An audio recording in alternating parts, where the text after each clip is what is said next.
Hola, mi amigo querido. Esta semana estudiaremos lo que sucedió en el Pentecostés en los días de los apóstoles. Sabes, para entender mejor el significado de la palabra Pentecostés, necesitamos saber que el calendario judío tenía 7 grandes fiestas religiosas. Una de ellas era la fiesta de las primicias, en la que se llevaban manojos de cebada como primicias al templo. 50 días después de la fiesta de las primicias se celebraba la llamada fiesta del Pentecostés. Esta fiesta giraba en torno de la siega del trigo y se ofrendaban gavillas perfectas del trigo recién segado. La palabra Pentecostés en el original griego significa quincuagésimo, porque se celebraba 50 días después de la fiesta de las primicias. Quincuagésimo, Pentecostés, de ahí viene la palabra Pentecostés. En el pueblo de Israel era una fiesta espiritual extraordinaria donde el pueblo se alegraba. Este era un día de alegría, acción de gracias, mucha abundancia. Pero hay algo interesante que debemos tener en cuenta. El calendario de las fiestas de Israel, presentadas en Levítico 23, es una especie de bosquejo del ministerio de Cristo. La Pascua, por ejemplo, retrata la muerte de Jesús como Cordero de Dios.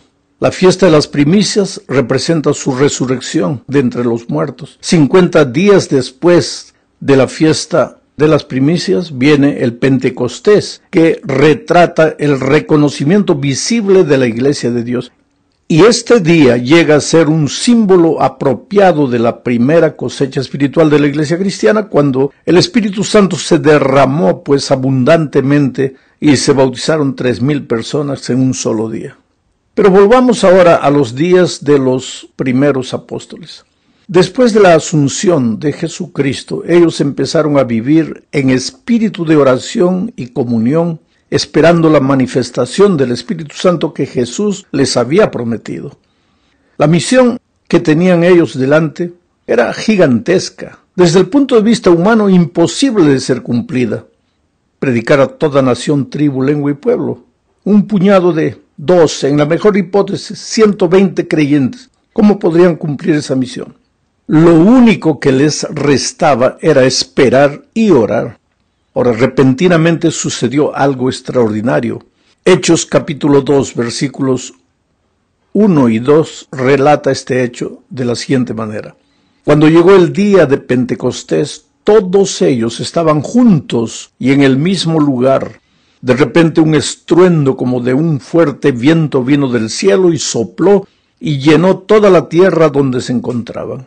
Entonces aparecieron unas lenguas como de fuego que se repartieron y fueron a posarse sobre cada uno de ellos. Todos ellos fueron llenos del Espíritu Santo y comenzaron a hablar en otras lenguas, según el Espíritu los llevaba a expresarse.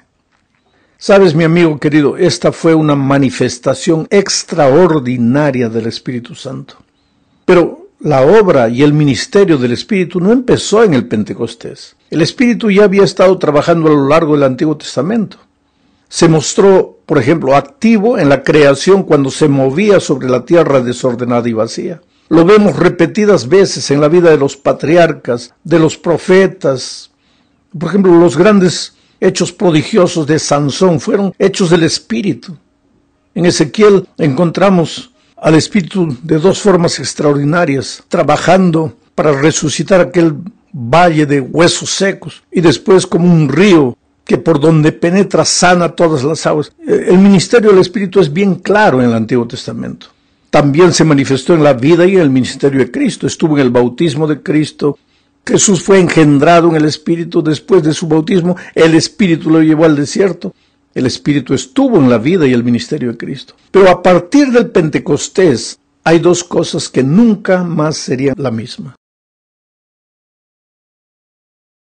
Primero, es que el Espíritu comenzaría ahora a habitar en las personas y no simplemente a venir sobre ellas. El cristiano sería el templo del Espíritu Santo. Y la segunda es que la presencia del Espíritu ya no aparecería intermitentemente, sino que sería una presencia permanente. Se dice, y con mucha propiedad, pues que las tres personas de la divinidad aparecen a lo largo de la vida humana, pero Dios el Padre es el que más aparece en el Antiguo Testamento, aunque las tres personas tienen participación activa en la vida de su iglesia. Ya en los días de Cristo, la persona que más aparece es el Dios Hijo, el Señor Jesús. Y a partir del Pentecostés, la persona que más aparecería sería la persona del Espíritu Santo. Claro que el Padre, el Hijo y el Espíritu Santo siempre están juntos en toda la historia y la experiencia humana, pero en el Antiguo Testamento se proyecta más el Padre, en la vida del ministerio de Cristo se proyecta más el Hijo, y a partir del Pentecostés se proyecta más el Espíritu Santo. En la segunda parte de este comentario hablaremos del don de lenguas. De acuerdo al texto anterior, la manifestación del Espíritu Santo en el día del Pentecostés vino acompañada de por lo menos tres hechos extraordinarios. Primero, el sonido de un viento fuerte, después las lenguas de fuego, y después los cristianos alabando a Dios y comunicándose en varias lenguas. Ahora, no podemos creer que estos tres fenómenos tengan que manifestarse cada vez que el Espíritu Santo sea derramado sobre una persona.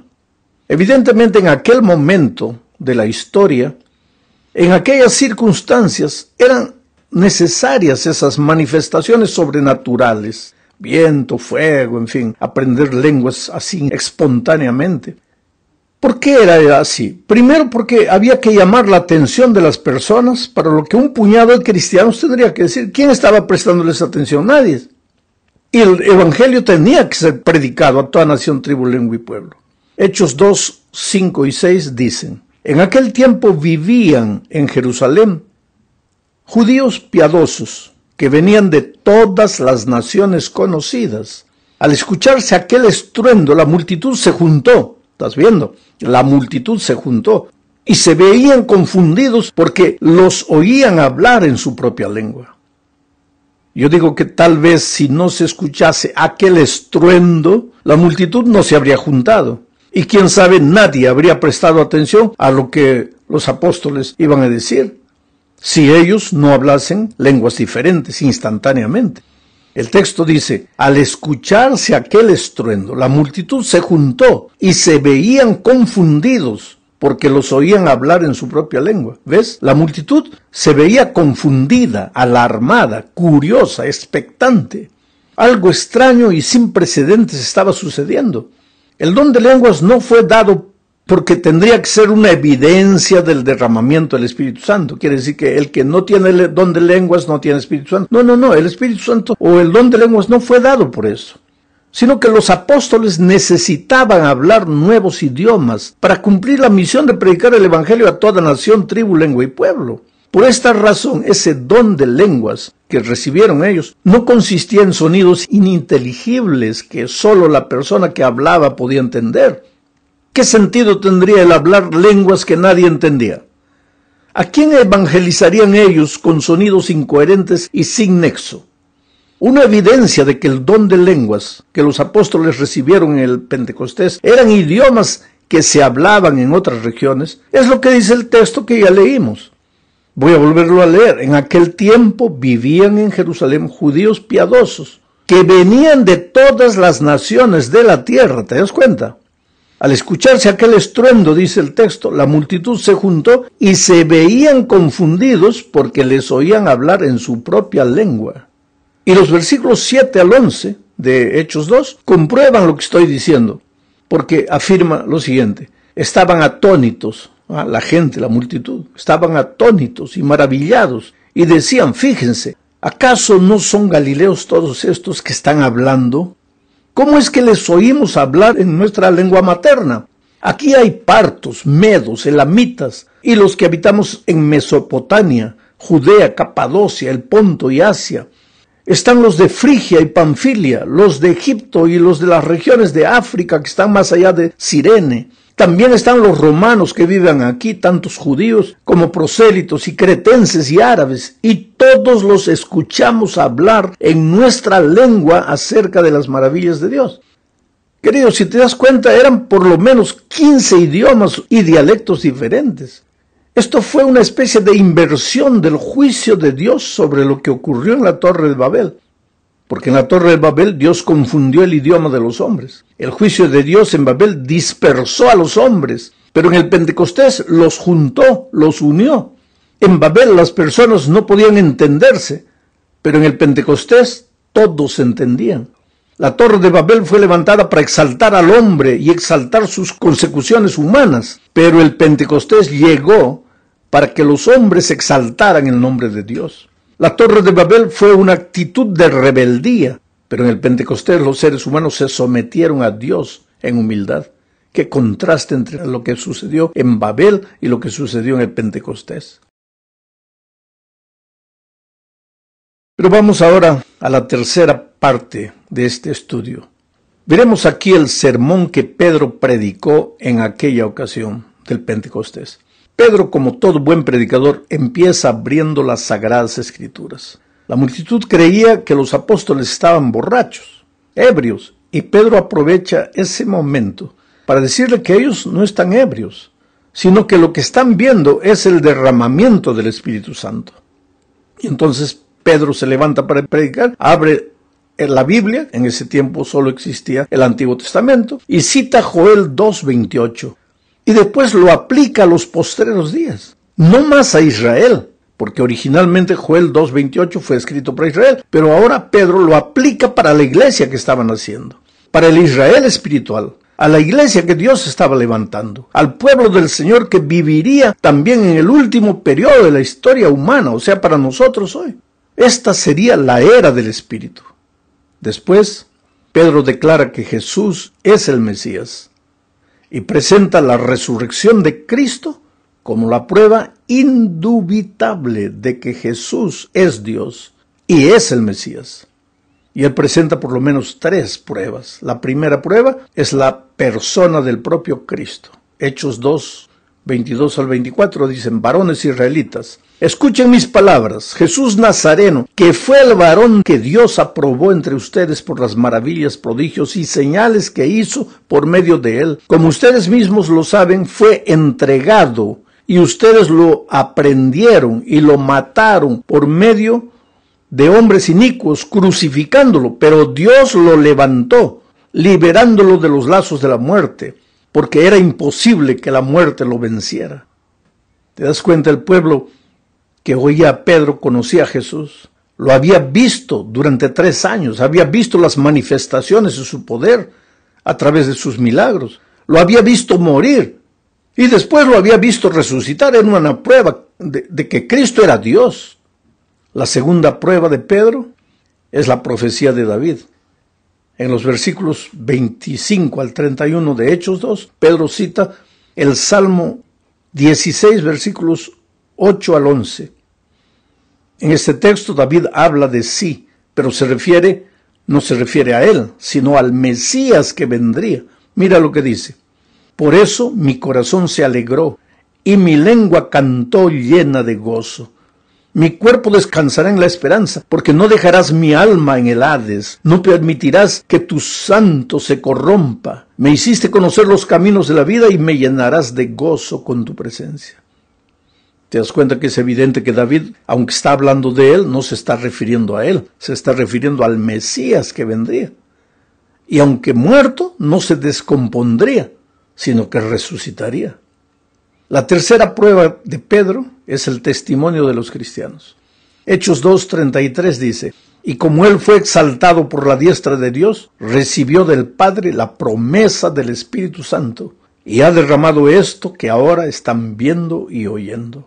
O sea, para Pedro el propio Pentecostés era una prueba de la resurrección de Cristo, porque Jesús ahora en la persona de su Espíritu había venido a estar con sus hijos. Hablemos ahora de la exaltación de Jesús. Durante el trimestre pasado estudiamos el tema del gran conflicto y vimos que el tema del conflicto es la adoración y la obediencia. Satanás desea la adoración y la obediencia para él. En la peor de las hipótesis, adora lo que sea, obedece lo que sea, menos a Dios. Pero ahora Pedro, en su sermón, presenta la exaltación de Cristo como algo concreto e indiscutible. Hechos 2, 33 al 36 dice, y como él fue exaltado por la diestra de Dios, se está refiriendo a Cristo, ¿no? Como él fue exaltado por la diestra de Dios, recibió del Padre la promesa del Espíritu Santo y ha derramado esto que ahora están viendo y oyendo. David mismo no subió a los cielos, pero sí dice, dijo el Señor a mi Señor, siéntate a mi derecha hasta que yo ponga a tus enemigos por estrado de tus pies. Sépalo bien todo el pueblo de Israel, que a este Jesús a quienes ustedes crucificaron, Dios lo ha hecho Señor y Cristo. O sea, aunque el diablo quiso arrebatar la adoración y la obediencia para él, ahora después de la muerte y de la resurrección de Cristo, no hay más argumento para que el ser humano sea derrotado por el mal. El enemigo puede sugerirte, puede tentarte, puede hacer cualquier cosa para llevarte a su territorio, pero Jesús ya fue exaltado. Solo te resta aceptar la exaltación de Cristo, el señorío de Cristo. Solo te resta aceptar a Jesús no solo como tu Salvador, sino como tu Rey y Señor, para gobernar tu vida, para exaltar en tus actos, en tu vida, en tu conducta, en tus palabras al Señor Jesucristo, porque ya no hay argumento para la derrota, para ningún tipo de derrota. Bueno, llegamos al fin de este estudio. Hablando de las primicias, 3,000 personas fueron bautizadas en un solo día. Este fue el resultado del trabajo maravilloso del Espíritu Santo a través de un sermón bíblico bien elaborado y donde el predicador fue solamente una herramienta en las manos de Dios. Quiera Dios que todos los predicadores aprendamos esto. Pedro empieza su sermón abriendo la palabra de Dios. Cita Joel. No se detiene demasiado a hacer un análisis del texto, sino que hace una aplicación extraordinaria para los que le están oyendo. En el verso 14 dice, varones judíos y ustedes, habitantes de todo Jerusalén, sepan esto y entiendan bien mis palabras. Te das cuenta que Pedro no habla al aire, se dirige a personas, ustedes, los mira a los ojos y levanta a Jesús. Jesús Nazareno, que fue el varón que Dios aprobó entre ustedes por las maravillas. Habla de la muerte de Jesús. Ustedes lo aprendieron y lo mataron por medio de hombres inicuos crucificándolo. Habla de la resurrección de Cristo cuando dice ustedes lo aprendieron y lo mataron por medio de hombres inicuos crucificándolo, pero Él resucitó. Habla de su poder, porque era imposible que la muerte venciera, dice. ¿Y cuál fue el resultado? Hechos 2:37 dice, al oír esto, todos sintieron un profundo remordimiento en su corazón, y les dijeron a Pedro y a los otros apóstoles, hermanos, ¿qué habemos de hacer? Entonces Pedro hace el llamado, Hechos 2:28. Y Pedro les dijo, arrepiéntanse y bautícense todos ustedes en el nombre del Padre, para que sus pecados les sean perdonados. Entonces recibirán el don del Espíritu Santo. Porque la promesa es para ustedes y para sus hijos, para todos los que están lejos y para todos aquellos a quienes el Señor nuestro Dios llame. Y con muchas otras palabras les hablaba y los animaba. Les decía, pónganse a salvo de esta generación perversa. Fue así como los que recibieron su palabra fueron bautizados. Y ese día se añadieron como 3,000 personas, las cuales se mantenían fieles a las enseñanzas de los apóstoles, y en el mutuo compañerismo, y en el partimiento del pan, y en las oraciones. ¡Qué sermón poderoso el de Pedro! Y cómo insiste en el llamado. Ustedes, dice, los mira a los ojos, y dice, pónganse a salvo de esta generación. No solo por ustedes, sino también por sus hijos. Quiere decir, Pedro hace el llamado, ya las personas están listas para el llamado, pero él insiste. Y si por si acaso uno de ellos todavía no había tomado la decisión, cuando Pedro continúa insistiendo en el llamado, las personas se levantan y van y se bautizan 3,000. Esto es lo que Dios va a hacer hoy, cuando hombres y mujeres humildes se coloquen en las manos de Dios, cuando los predicadores, nosotros los predicadores, en lugar de querer aparecer, en lugar de querer mostrarnos, en lugar de leer nuestro currículum antes de la predicación, nos coloquemos como herramientas humildes en las manos de Dios y nos dejemos usar por Él. Y abramos el texto bíblico y dejemos que la palabra de Dios hable y apliquemos ese texto a la vida de las personas. Entonces los ojos de las personas nos van a revelar que están listas para el llamado y no tengamos miedo de llamarlas, de traerlas para que se rindan al Señor Jesucristo. Dios tiene maravillas reservadas para nuestros días. Que Dios te bendiga ricamente.